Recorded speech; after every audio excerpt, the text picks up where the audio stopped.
वितंडा तो कदापि नहीं करना चाहिए, और जल्प को भी अच्छा नहीं माना है। तो जल्प में क्या होता है, अपना पक्ष ऊपर रखने की भावना होती है, दूसरे का खंडित करने की भावना होती है। और वाद जो है उसको संवाद कहेंगे हिंदी में। एक सत्य को प्राप्त करने के लिए परस्पर जो बातचीत की जाती है, वार्तालाप किया जाता है, उसको संवाद कहेंगे, और न्याय में उसी को वाद कहा है।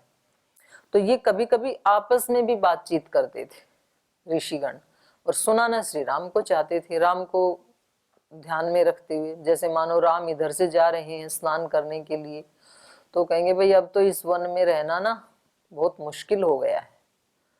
तो ये सुनाना तो श्री राम को चाहते हैं, लेकिन बात ऐसे करते हैं वो परस्पर। कभी कभी गुरुकुल में भी ऐसे होता है ना, जिसके साथ खटपट है वो व्यक्ति आएगा तो फिर उसका नाम नहीं लेंगे। कुछ लोग तो यहाँ केवल दलिया खाने के लिए ही बैठे रहते हैं, उनको कोई मतलब नहीं है तपस्या से, पढ़ाई लिखाई से। कुछ लोग तो यहाँ केवल दंड पेलने के लिए ही हैं, योग की दंड पेलते हैं और कुछ नहीं करते, मतलब उसको सुनाना है कुछ। तो ये पढ़े लिखों में भी होता है, टॉन्टिंग बोलते हैं ना इसको, और ये अनपढ़ों में भी होता है। गांव में जैसे वो कोई पुत्र वधू को अपने ससुर को उपालंभ देना होता है ना गांव में, तो वो बछड़े को या कटड़े को कुछ सुनाएगी वो, बोलिए ये जो कटड़ा है ना यही बैठा रहता है, कुछ नहीं करता है दिन भर ये।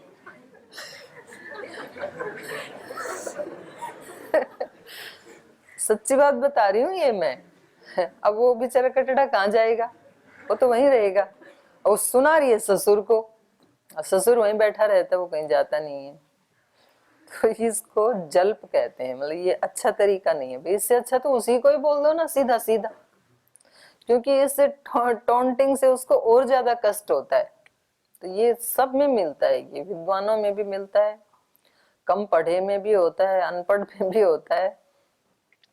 ऋषि भी कर रहे हैं यहाँ पर, सीधा सीधा श्री राम को नहीं कह रहे हैं, पर राम जी उनकी चेष्टाओं से ऐसा अनुभव कर रहे हैं, ऐसे उनको आशंका होती है कि भाई ये क्या है। तो वो नया नई कभी आंखों के माध्यम से, कभी मतलब वो जैसे श्री राम जी आए तो इशारा करेंगे कि आ गए अब शुरू हो जाओ, तो आंख से इशारा कर दिया या भ्रुकुटी से इशारा कर दिया कि अब कहना शुरू करो आप। तो ऐसे श्री राम को वो निर्देशित कर रहे हैं। अन्योन्यम उपजल्पन्त, एक दूसरे को कहते हुए, शनैश्चक्रुर्मिथा कथा। और फिर धीरे धीरे क्या होने लगे, दो दो तीन तीन मिल करके उसके बारे में चर्चा करने लगे, इकट्ठे होकर के कथा करने लगे उसके बारे में कि भाई अब जंगल। क्योंकि एक तो दिक्कत ये भी है ना कि लक्ष्मण, ये भरत जी इतनी सेना को लाए थे साथ में, हाथी घोड़े, तो वो भी तो तहस नहस कर गए सारा जंगल। एक तो इन्होंने सौंदर्य समाप्त कर दिया, और जो समस्या पढ़ते हैं आगे, तेषामोत्सुक्यमालक्ष्य रामस्तु आत्मनि शंकितः कृतांजलिरुवाचेदं ऋषिं कुलपतिं ततः। तो फिर श्री राम ने ही हिम्मत की, उन्होंने तो डायरेक्ट कहा नहीं श्री राम से, पर श्री राम ने देखा कि कुछ तो ठीक नहीं चल रहा है। तो जो उन ऋषियों के कुलपति हैं, ऋषि कुल के जो सबसे बड़े हैं, वरिष्ठ हैं, तो उनको यहाँ पर कुलपति कहा। जैसे पतंजलि के कुलपति कौन है, श्रद्धेय आचार्य जी हैं, और स्वामी जी हैं कुलाधिपति पतंजलि विश्वविद्यालय के। तो ये इन्होंने, श्री राम ने उनके ऋषियों के जो कुलपति जी हैं उनको कृतांजलि उवाच इदम, उन ऋषियों के जो सबसे बड़े हेड हैं, नेता हैं, कुलपति जी हैं, उनको हाथ जोड़ करके इन्होंने निवेदन किया कि भाई हम आपके बीच में ना कुछ ऐसा दिखाई दे रहा है, कुछ उत्सुकता सी, कुछ घबराहट सी, कुछ बेचैनी सी, ऐसे लग रहा है कि सब कुछ ठीक नहीं चल रहा है। तो ऐसे आशंका मन में लेकर के आत्मनि शंकित, कि भाई कहीं मेरे से तो कोई त्रुटि नहीं हो गई, क्योंकि जब मैं आता हूं तभी ये लोग इशारा करते हैं, और वो सच में भी सुनाना भी, दिखाना भी उन्हीं को ही चाहते हैं। तो ये भी एक तरीका है उस व्यक्ति को ये एहसास कराने का कि आपके कारण कुछ यहाँ पर गलत हो रहा है।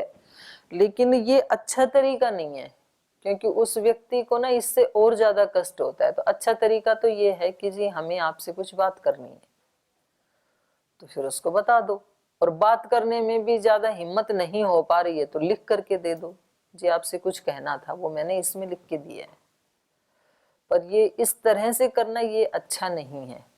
तो फिर श्री राम ने पहल की कि भी पूछते हैं इनसे।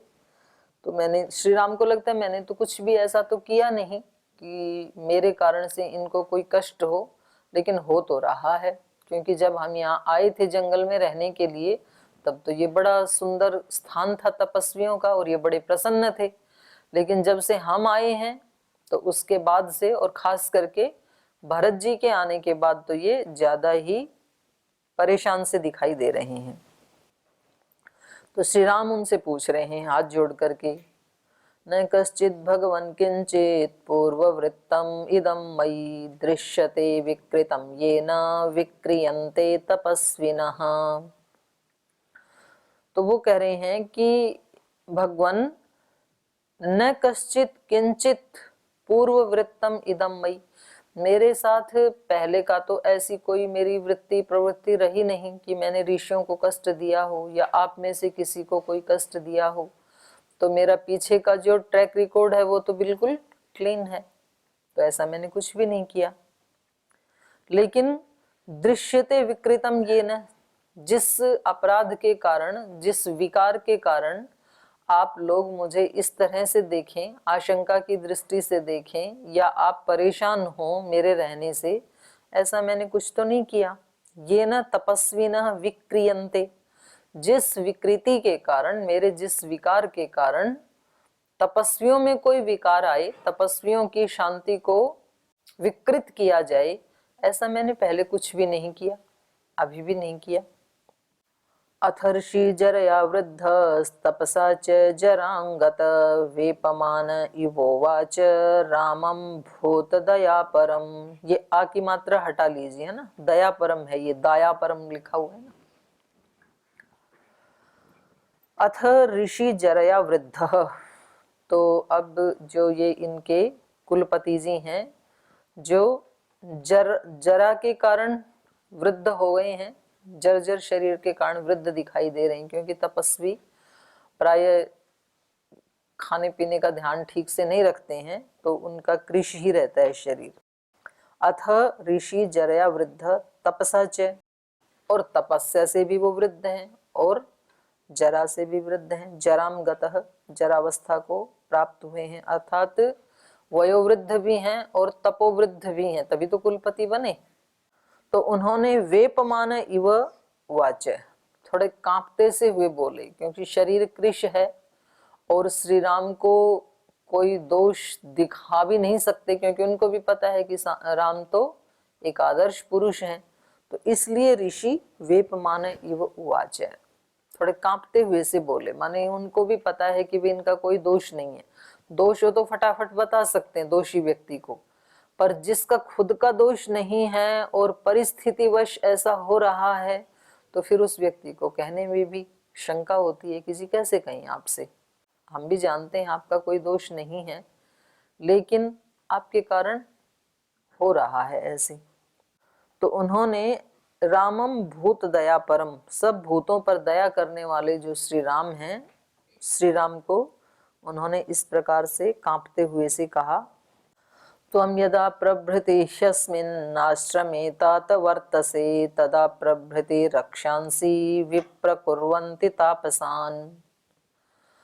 बोल जी, त्वं, श्री राम से कह रहे हैं, त्वं यदा प्रभृति, जब से आप, अस्मिन आश्रमे तात वर्तसे, जब से आप यहाँ आए हैं, जब से आप यहाँ आकर के रह रहे हैं, व्यवहार कर रहे हैं, जब से आप इस वन में आए हैं, इस तपस्वियों के आश्रम वाले इस एरिया में आए हैं, तदा प्रभृति, तब से लेकर के, रक्षांसी विप्रकुर्वन्ति, जो राक्षस हैं वो तापसान विप्रकुर्वन्ति, तपस्वियों की हर क्रिया को विकृत कर दे रहे हैं, सारे उनके जो जप तप आदि हैं उसमें विघ्न डालने लगे हैं। तो ये एक शाश्वत नीति है असुरों की। जो उस समय भी थी रामायण में भी, और उस समय से लेके आज तक भी है, ऐसा ही ऐसा होता ही है।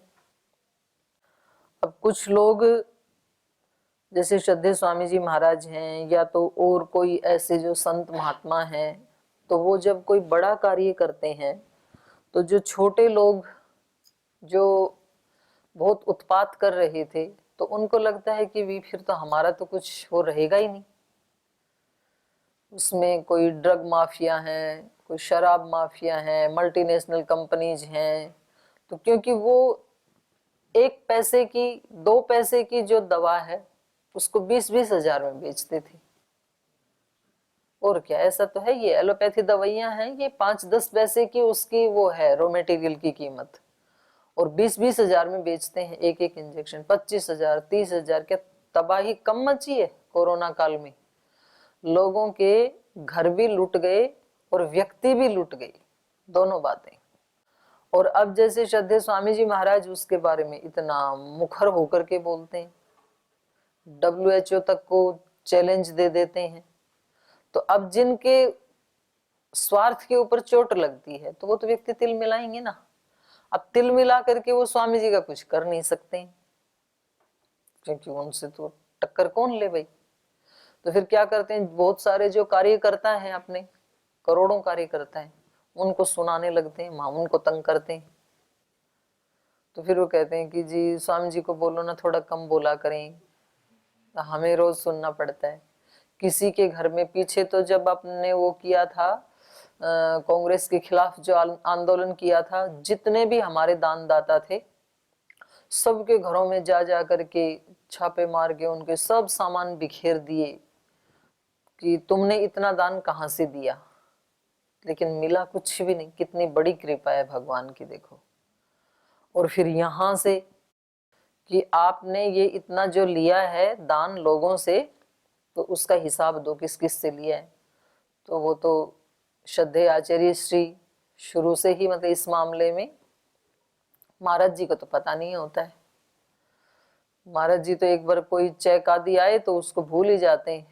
अभी कहाँ गए थे, राजस्थान में कहीं गए थे, तो वहां से 10 लाख के 2 चेक आ रखे, 5-5 लाख के। अब महाराज जी ने शायद वहां पर कोई भी साथ होगा, आदरणीय शास्त्री जी है, उनको दे दिए। फिर वो भी आकर के भूल गए, उन्होंने भी नहीं देखा। अब कल वो चेक मेरे पास आए हैं, अब उसके ऊपर कोई नाम गाम नहीं किसने दिए वो। अब मैं कल से पूछने में लगी हूँ कि भाई उनके नाम की रसीद तो कटे, तब तो हम डालेंगे ना उसको। तो श्रद्धेय आचार्य जी ने किसी व्यक्ति ने 5 रुपए भी दान दिया था ना, उसका भी हिसाब रखा हुआ था 95 से लेकर के, और ये 2013 तक का, 14 तक का, ये लगभग 14-15 में इन्होंने ऐसे किया था। तो बोले वो सारा हिसाब भेजो हमारे को। उत्तराखंड से आ गया नोटिस, तो फिर 2 ट्रक भर करके गए रसीदों के, बड़े वाले ट्रक। बोले ये क्या है, बोले ये जो आपने मांगा था वो है, अब उतारो और देखो। तो बोले जी माफ करो, आप ले जाओ इसको, इसको उतारना एक मुसीबत, और उतार लें तो जिंदगी बीत जाएगी इन पेपरों को देखने में, बाकी काम कब करेंगे। बोले आपने नोटिस भेजा था, हमारे पास तो पूरे प्रूफ हैं। तो वो कुछ कर नहीं सकते हैं पतंजलि का, तो क्योंकि जो व्यक्ति खुद गलत नहीं होता है तो सांच को आंच नहीं आती है। उसको सताया तो जा सकता है, उसको उखाड़ा नहीं जा सकता, उसको समाप्त नहीं किया जा सकता। तो फिर वो क्या करते हैं, फिर वो हमारे से जुड़े हुए जो अपने दानदाता हैं, कोई लाइफ मेंबर, फाउंडर मेंबर, फिर उनको तंग करते हैं। तो ऐसे होता है ना, तो वो बोलते हैं भाई वो जो कुम्हार है उसका कुम्हारी के ऊपर तो वश चलता नहीं है, तो उसके गधे के कान मरोड़ देता है फिर जब गुस्सा आता है। तो जो पत्नी है उसका पति पे तो वश चलता नहीं, और डांटे तो बच्चों को पीट देती है फिर। तो आचार्य का अपने बड़े आचार्यों पे तो वश चलता नहीं है, तो छोटे शिष्यों को पीट देते हैं, उनको धमका देते हैं। तो कहीं तो निकालेगा ना व्यक्ति अपनी, उसके अंदर जो है परेशानी। तो यहाँ पर इनका श्री राम के ऊपर तो वश चलता नहीं है राक्षसों का, तो उनको बेचारों का, ऋषियों का जीना हराम कर रखा है। तो वो हवन करते हैं तो अग्नि को बुझा देते हैं पानी से, कुछ खाने को बनाते हैं उसमें मांस आदि, हड्डी आदि ला करके डाल देते हैं। तो इनको परेशान कर रखा है। उससे पहले बिल्कुल कुछ नहीं था, भाई आप तपस्या करते रहो, कोई दिक्कत नहीं है असुरों को। पर जिस दिन से श्री राम ने कहा असुरत्व का विनाश करना है, आ गए हैं घर से निकल करके, अब इनकी नानी याद आ रखी है भी, तो छोड़ेंगे नहीं हमें, तो इनको यहाँ रहने मत दो, इनको यहाँ से उखाड़ो।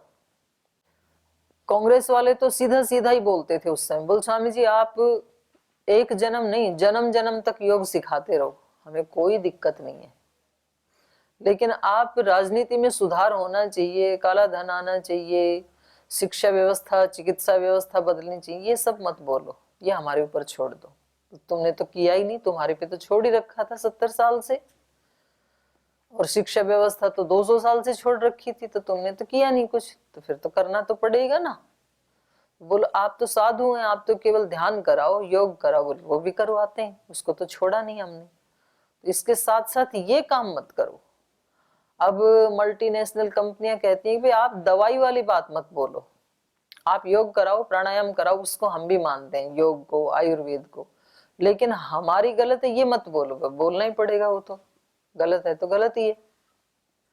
तो उससे फिर वो नाराज होकर के, कितनी ज्यादा फंडिंग होती है अभी भी, कम से कम सोशल मीडिया के ऊपर कम से कम करोड़ों लोग हैं जिन्होंने गुट बना करके तरह तरह की अफवाहें फैलाना और उल्टी सीधी बातें फैलाना पतंजलि के बारे में, महाराज जी के बारे में, उनका पेशा बना हुआ है इस समय। बहुत बड़ा ग्रुप है, हमें पता नहीं होता है, लेकिन वो सताते तो जरूर हैं, क्योंकि उनका इतना ज्यादा हित जो है आहत हो रहे हैं, उनके स्वार्थ पे ठेस लग रही है ना। तो रोजाना उनका सुबह से शाम तक एक ही काम है कि आज किस बात को उठा करके, उनको और कुछ काम करना नहीं है दिन भर, कोई सृजनात्मक कार्य तो करना नहीं है। तो कहीं से छोटा सा कोई शब्द निकालेंगे, कहीं से कोई प्रोडक्ट लाएंगे, कहीं से पुराना कुछ कुछ ना कुछ उनका पेशा है, मतलब उनको करना ही है सुबह से शाम तक। लेकिन अब उनको समझाए कौन कि भाई जब तुम्हें इतना एफर्ट करना ही है सुबह से शाम तक, तो तुम किसी अच्छे काम में कर लो ना। गलत काम में अपनी शक्ति और समय को बर्बाद करने से ना तो तुम्हें कुछ मिलेगा और उल्टा तुम्हारा नुकसान और हो जाएगा। जब हमें पुरुषार्थ करना ही है तो फिर अच्छी साइड में करना चाहिए। तो कोई कोई हमारे में से भी हम करते हैं ऐसे दोष, कोई किसी की निंदा करेगा, कोई चुगली करेगा, कोई ऐसे ही घूम रहा है। तो भाई तुम्हें जब टाइम अपना लगाना ही है तो अच्छे वाले काम में लगाओ ना। झगड़ा करने में, चुगली करने में, और कभी चुगली भी नहीं करते, मन मन में ही सोचते रहते हैं दूसरे के बारे में, वो किसी को कहा भी नहीं, पर मन मन में सोचने में भी एनर्जी तो लगी रही है, टाइम भी लग रहा है, तो नुकसान तो हो रहा है। तो ऐसे यहाँ पर ये असुर श्री राम के आने से तपस्वियों को तंग कर रहे हैं। अथर्षि जरया वृद्ध तपसा च जराम गत वेपमान इवोवाच रामम भूत दया परम त्वं यदा प्रभृति ही अस्मिन् आश्रमे तात वर्तसे तदा प्रभृति रक्षांसि विप्र कुर्वन्ति तापसान। अब ऐसी स्थिति में क्या किया जाए? तो एक तो तरीका है कि भाई उस काम को छोड़ो वापस, तो या तो श्रद्धे स्वामी जी महाराज उस कार्य को छोड़ें, दुष्टों के प्रति जो बोलना है उसको बंद करें, या तो फिर कार्यकर्ता स्वामी जी का साथ छोड़ें, अपने घर में बैठें, एक तरीका है। और दूसरा तरीका है अपने तप को बढ़ाएं और उनको कमजोर करें जिस भी तरीके से, और कदम पीछे ना हटाएं। तो जैसे कीचड़ बढ़ते ही कमल अपने नाल को बढ़ा देता है, तो ये तो सारा कीचड़ है, तो फिर सबको मिलकर के जो श्रेष्ठ लोग हैं उनको अपनी नाल बढ़ानी चाहिए। तो जब सब यहाँ के सन्यासी, सब ब्रह्मचारी, आचार्यगण, सब संगठन के लोग, सब स्वामी जी से प्रीति करने वाले, और केवल स्वामी जी से क्यों, स्वामी जी एक व्यक्ति नहीं है, स्वामी जी तो एक वैदिक परंपरा का, एक सनातन धर्म का पर्याय है, और एक स्वामी जी नहीं, ऐसे ऐसे और भी बहुत संत लगे हुए हैं। तो ये सब तो पर्याय है ना। तो उनसे जुड़े हुए जितने भी लोग हैं उन लोगों को अपने तप की नाल को आगे बढ़ाना चाहिए। एक ये तरीका है। तो भागना तो तरीका नहीं, आप भागोगे वो और ज्यादा मजबूत हो जाएंगे। तो अभी तक आप लोगों को सताया, आने वाले समय में सारी संततियों को सताएंगे। तो ये तो कोई सॉल्यूशन नहीं है भाग जाना। तो सॉल्यूशन एक ही है कि फिर सब श्रेष्ठ लोगों को एकजुट होकर के अपने तप को बढ़ाना चाहिए, लेकिन उसमें भी नीति के अनुसार। तो श्री राम भी नीति का ही आश्रय लेंगे। दर्शयन्ति हि बीभत्सै क्रूरै भीषणकैरपि नाना रूपै विरूपैश्च रूपै विकृत दर्शनैः। बोल जी क्या करते हैं वो असुर? तो कहा बीभत्सै ही दर्शयन्ति, बड़े भयानक भयानक रूप दिखाते हैं तो जिसको देख के डर जाए। क्रूरई भीषण कैरपि, बड़े क्रूरता से पेश आते हैं, बड़े भीषण भीषण रूप दिखाते हैं। यहां भी दिखाते हैं रोजाना। नाना रूपै विरूपैश्च, अनेक अनेक प्रकार के विविध रूप बना करके, कभी किसी तरह से कभी किसी तरह से। रूपई विकृत दर्शनई, विकृत दर्शन वाले रूपों से हमें रोज वो डराते हैं, भयभीत करते हैं। अविक्षपन्ति श्रुग भांडान अग्निन सिंचंती वारेणा। श्रुग भांड माने यज्ञ के जो पात्र हैं, श्रुआ आदि, तो उनको क्या करते हैं? डाल देते हैं। अवक्षिपंती शुक भांडान अग्निन सिंचंती वारिणा, अग्नि को वारी से सींच देते हैं, पानी डाल देते हैं, हवन करते हैं, तो जो हवन के पात्र हैं उनको तोड़ फोड़ देते हैं। कलशांश्च प्रमदनंती, जो कलश आदि हैं उनको तोड़ देते हैं। हवने समुपस्थिति, जब हम हवन करने लगते हैं तो वो आकर के अपनी फोड़ तोड़ मचा देते हैं। तो यहाँ पर यज्ञ तो एक जैसे सिंबॉलिक है, तो उनका तो पूरा जीवन ही यज्ञ में होता है ऋषियों का। तो वो जब भी कुछ कार्य करते हैं, जब तप अध्ययन, तो ये कुछ ना कुछ विविध रूप धारण करके, क्रूर रूप भीषण रूप ऐसे धारण करके उनको डराते हैं, तो काम उनको करने नहीं दे रहे हैं।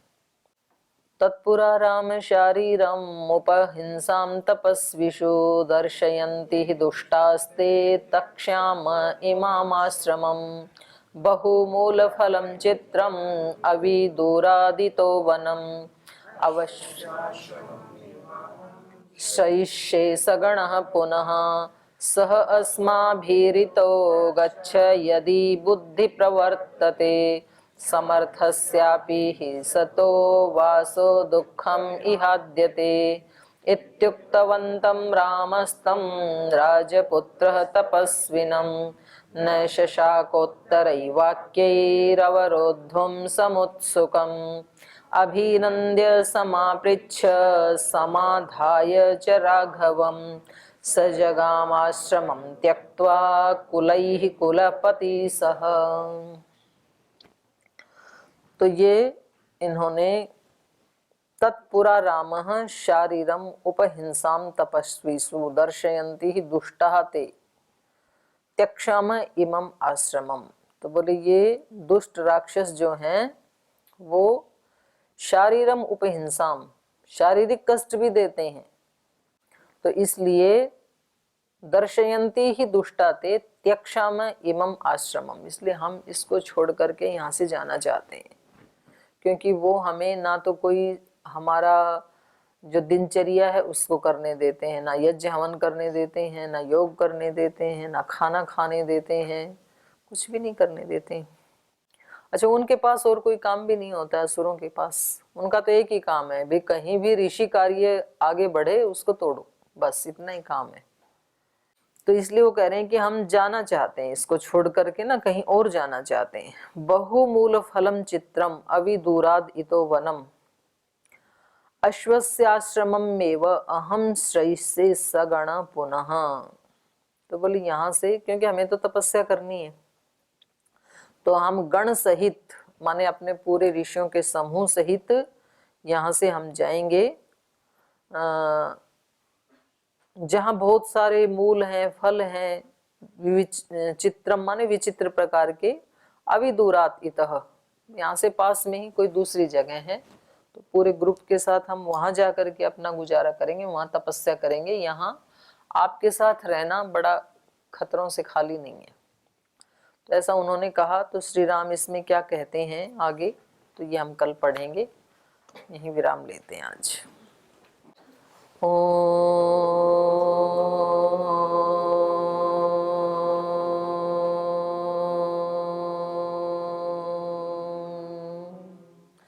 शांति शांति शांति ही। श्री गुरुभ्यो नमः।